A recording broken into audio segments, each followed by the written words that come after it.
Welcome back, Interior Alaska. Time for some Friday sports. Last night, the North Pole Patriots football team almost won another classic game in another shootout. The Patriots led 49-48 with about 4 minutes left, but Palmer scored in the final minute and survived 54-49 for their first win of the season. Chase Ferris scored the game winner when the ball fell into his hands after a Patriots defender tipped a pass. Now check out these stats. 15 touchdowns were scored in this game. Ferris had 6 of them, including 291 rushing yards for Palmer. DeAndre Campbell had 214 rushing yards and 2 scores for North Pole. Quarterback Garrett Summer had 3 scores as well. The Patriots are now 2-1.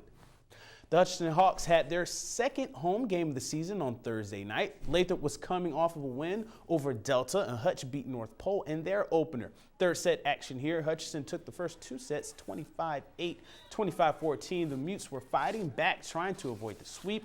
Tyra Doe led the Lathrop Malamutes with 6 kills as Lathrop led much of the third set. Hutchinson would rally, though, getting timely kills from Michaela Hayren and Annalie Tidwell. Tidwell had 6 kills, and Lena Heinrichs had 10 big blocks for Hutch. They were down by 6, but they tied it at 20 all late in the third. They went to Angel Ochoa, who had 6 kills. 3 of them came late in the third. Lathrop erred in the last 3 points of the set, and Hutch gets the sweep and improves to 2-0. I think they got more confident in me because I'm just starting as a front row player. So as soon as they saw me able to hit the ball, they started going to me more. We get down sometimes and we got to regroup and tell ourselves we can do this. We can't keep swinging. We can't get the ball in the court. And yeah, since we all been playing together for a couple years, we just we're really tight knit. We're able to talk each other through it. Now the West Valley Wolfpack improved to 2-1 with the win at Palmer last night. The Pack won in 5 sets, 25-23, 22-25, 14-25, 25-22, 15-10. Jessica Rice had 13 kills with no errors, and Ruthie Hebert had 11 kills and 8 blocks. West Valley will be in a tournament in Chugiak this weekend. Also in high school sports, on the tennis side of things, West Valley beat Monroe 5-2, and they are now 4-1 in their first 5 matches. Teresa Sample, Jarrett Lees, and Brandon Van Landingham picked up wins for West Valley. Morgan Withers got a singles W for Monroe to go along with their win in girls doubles. Final race of the 2014 North Pole Speedway season was last night. This last race was also Making Strides Against Breast Cancer Night.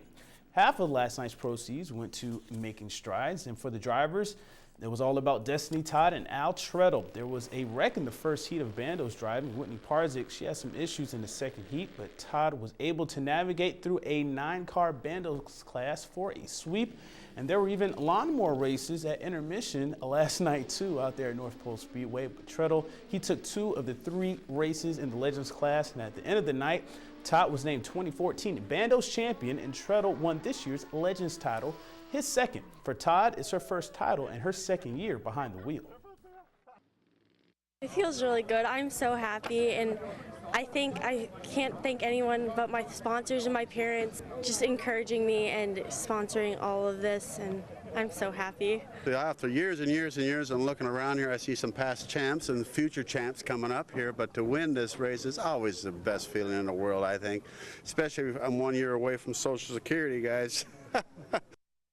The 7th and final run of the Northern Trails Running Series took place Thursday night, the Mox Ox Run. A number of runners trying to get their last points of the running season. The 11-mile run started at the UAF Musk Ox Farm. A little chilly and a little rain out there last night, but that didn't stop Devin McDowell, the Flint Hills Cup champion. McDowell finished the race in 1 hour, 19 minutes and 14 seconds for first place, but the big winner was Jesse Holmes. Holmes, a dog musher, he came in third in a little over an hour, but his top 3 finish earned him enough points to clinch the 2014 Northern Trails Series title.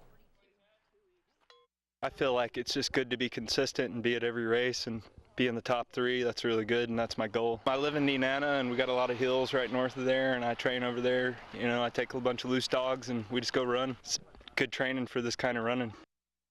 Now let's take a look at what's going on this weekend for Interior Sports. Tomorrow, an early football game. Allison hosts Bosnasenka at 10 a.m. on Buck Nystrom Field. Also, the Monroe Rams take on number 4 Nikiski at 1 o'clock at Kiwanis Field, right behind the Big Dipper.